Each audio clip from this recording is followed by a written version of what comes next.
Hi అండి, అందరికీ నమస్కారం. ఎంఎస్ ఈజీ రెసిపీస్కి స్వాగతం అండి. ఇందులో డ్రై ఫ్రూట్ మిల్క్ షేక్ తయారు చేసే విధానాన్ని చూపిస్తున్నాను. ఒక బౌల్ తీసుకొని అందులో ఒక 2 స్పూన్ల దోస గింజలు, 2 స్పూన్ల గుమ్మడి గింజలు, కొన్ని బాదం పప్పులు, చాలా బలమైన మిల్క్ షేక్ అండి ఇది. ఒక 2 స్పూన్స్ చియా సీడ్స్ అండి, ఇలా యాడ్ చేసుకోవాలి.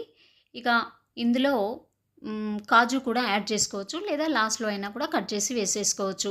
కొన్ని పిస్తా పప్పులు ఇలా వేసుకొని కొద్దిగా కడిగేసి అవి మునిగేంత వరకు వాటర్ పోసి నైట్ మొత్తం కూడా నాననివ్వాలండి. ఇక తెల్లవారి మార్నింగ్ మిక్సీ జార్లో వేసుకొని గ్రైండ్ చేసేసుకోవాలి. ఇందులో యాపిల్ అయినా పర్వాలేదు, లేదా బనానా అయినా కూడా యాడ్ చేసుకోవచ్చు. ఇది చాలా బలం అండి, చిన్నపిల్లల నుండి పెద్దవాళ్ళ వరకు అందరూ కూడా యూజ్ చేయవచ్చు.